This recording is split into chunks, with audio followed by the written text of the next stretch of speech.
It was Jacob Marley, but dragging an immense heavy chain forged of cash boxes, keys, ledgers, deeds, and heavy purses wrought in steel. Marley's face was awful. Who are you? In life, I was your partner, Jacob Marley. This is the chain I have forged in life, link by link, yard by yard. Your own chain is far heavier, for you have had 7 more years since my death to forge it.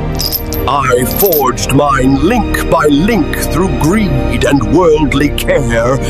I am doomed to wander the earth, witnessing human scenes where I can no longer interfere.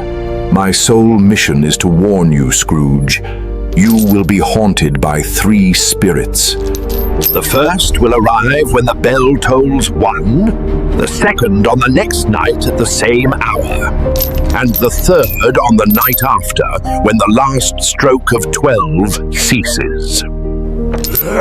Marley floated out, where the air was filled with mournful, restless phantoms, each dragging a similar, clanking chain.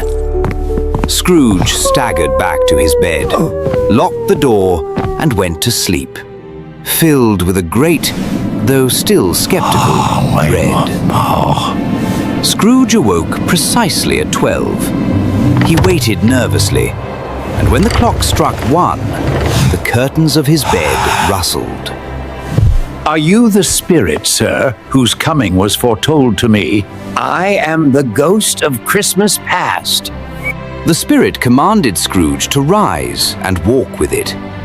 It touched Scrooge's heart, and they passed instantaneously through the walls and out onto a country road where Scrooge had been a boy. The spirit showed him his old boarding school, cheerless and deserted, save for one solitary boy reading by a feeble fire. Ebenezer Scrooge, alone. The scene changed. Scrooge saw his younger sister, Fan. I missed you so much, and I have come to bring you home, dear brother. Father is so much kinder now, and we are to be together all the Christmas long. Fan was the mother of his nephew, Fred, and died young. The spirit transported him again to a bustling warehouse where he was an apprentice. His master, Fezziwig, closed the shop for the night, shouting, Yo-ho, my boys! No more work tonight! Christmas Eve! Fezziwig then presided over a grand Christmas party. A fiddle struck up, the tea and cakes were passed around, and the warehouse was filled with joyous dancing. Scrooge watched his former self delight in the festivity.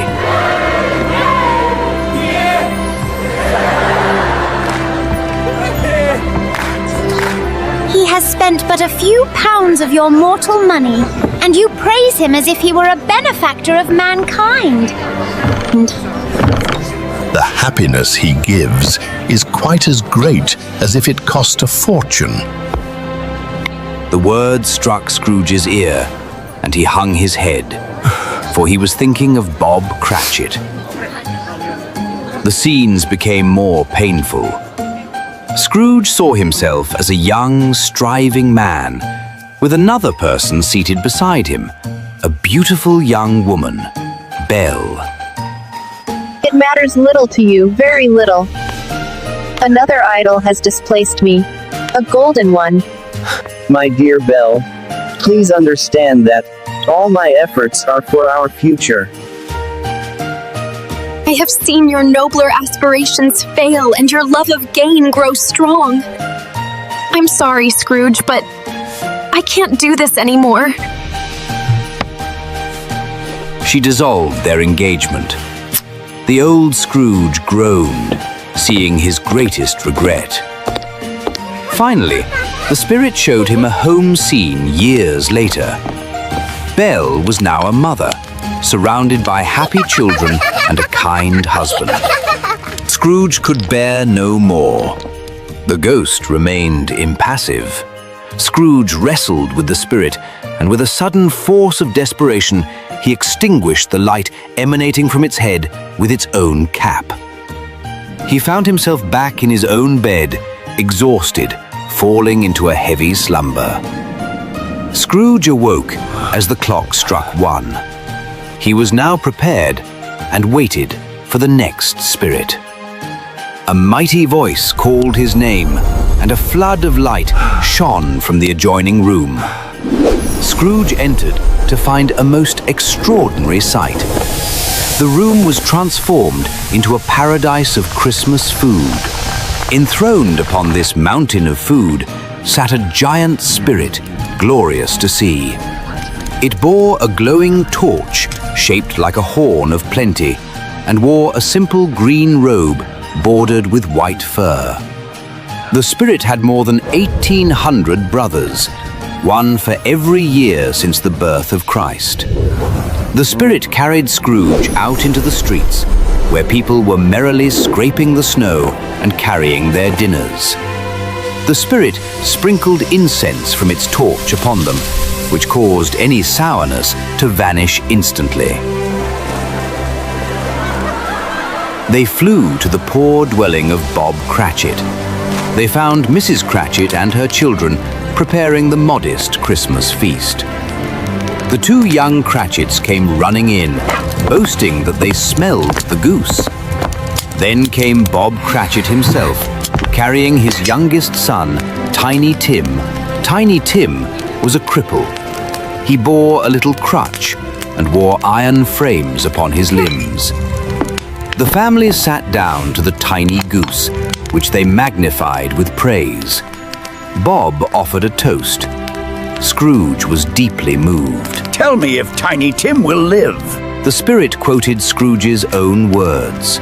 If he be like to die, he had better do it and decrease the surplus population. Scrooge hung his head in penitence. The spirit took Scrooge on a journey around the world, to miners gathered around a fire, to lighthouse keepers on a rock, and to sailors far at sea, all observing Christmas with cheer. Finally, they landed at the home of Scrooge's nephew, Fred.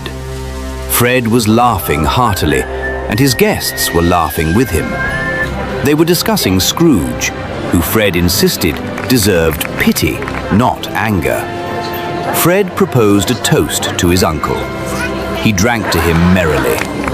Scrooge was so softened that he almost offered to join in the toast, but the spirit pulled him away. The hour grew late. The ghost of Christmas present grew suddenly old. 2 pitiful, wretched children, a boy and a girl, emerged from beneath its robe. The boy is ignorance. The girl is want. Beware them both, but most of all, beware this boy. For on his brow I see that written which is doom, unless the writing be erased. The clock struck 12, and as the last stroke ended, the spirit vanished. A solemn, dark phantom, shrouded in a deep black garment, came gliding in. The phantom came upon Scrooge slowly, silently, and gravely. Scrooge trembled, for he felt the spirit's power, though he could see nothing but a ghostly hand and the folds of its black attire. Are you the ghost of Christmas yet to come? Tell me that I may yet change these shadows you have shown me. The spirit neither spoke nor moved. The spirit pointed forward with its hand. They were in the city, near the exchange, where a group of businessmen were discussing the death of an extremely rich man, who was so despised that no one would attend his funeral. Scrooge wondered who this dead man was, but the spirit gave no sign. They were next in a wretched part of London, at an infamous rag and bone shop. 3 people had gathered to sell items stolen from the dead man's house, including a shirt, a blanket, and even the very curtains from around his bed. Scrooge was horrified by this utter lack of pity for the deceased man. The ghost silently led Scrooge to a bedchamber in the dead man's house. The room was dark, and on the miserable, uncurtained bed lay a lonely, unwatched body covered by a sheet. Scrooge dared not lift the corner of the sheet to see the face. Ghost, I see. The case of this unhappy man might be my own. My life tends that way now. They left the chamber of death and were transported to a poor, humble house where a couple, the Dilber family, was rejoicing with a tearful relief. They owed money to a stern creditor, and with his death, they had a day's grace to gather the payment, a small reprieve from ruin. The dead man's name was never mentioned, yet the effect of his life on others was clear. Finally, the spirit took him to Bob Cratchit's home. The family was quietly mourning. Bob was late, having walked slowly. He explained that he had just been to the place where Tiny Tim lay at rest. Mrs. Cratchit was weeping silently, and Bob tried to comfort them, remembering Tim's patience and goodness. Scrooge broke down. He saw his own name upon a gravestone, Ebenezer Scrooge. Scrooge fell to his knees before the phantom. Spectre, something informs me that our parting moment is at hand. I know that man lying upon the bed was myself. Why show me this if I am past all hope? I will honor Christmas in my heart and try to keep it all the year. I will live in the past, the present, and the future. The spirits shall strive within me. I will not shut out the lessons that they teach. He reached out to clutch the spirit's hand, but the phantom's hood and dress shrunk, collapsed, and dwindled down into a bedpost. Scrooge awoke in his own bed, clutching the bedpost, which was, in fact, his own. They are not gone. The spirits have done it all in one night. I don't know what day of the month it is. I don't know how long I have been among the spirit. I don't know anything. I'm quite a baby. He danced about the room, laughing and weeping at the same time. He looked out the window. A boy was passing by in his Sunday clothes. What's today, my fine fellow? Today? Why, Christmas Day! He hired the boy to go to the poultry shop and purchase the largest, prize-winning turkey they had, and have it delivered to Bob Cratchit's house immediately. He chuckled at the idea of Bob knowing who sent it. Scrooge dressed in his best clothes. He was leaving his room when he encountered one of the portly gentlemen who had solicited charity the day before. My dear sir, a great many back payments are included in it, I assure you. Will you do me that favor? He whispered the amount, and the gentleman was struck dumb with astonishment at the enormous sum. He walked out into the street. Everything delighted him. The cheerful ringing of the bells, the people hurrying along with smiling faces, and the very air itself. Seeing Fred in the distance, Scrooge crossed the street with a beaming face. He asked if he was still welcome to Christmas dinner, and Freddie said yes. Scrooge spent a wonderful, joyous day with his nephew, his niece, and their guests. The next morning, Scrooge was in the office long before Bob Cratchit. He sat waiting, gloating over the idea of catching him coming in late. Hello? What do you mean by coming here at this time of day? I am very sorry, sir. I am behind my time. Now, I'll tell you what, my friend. I am not going to stand this sort of thing any longer, and therefore I am about to raise your salary.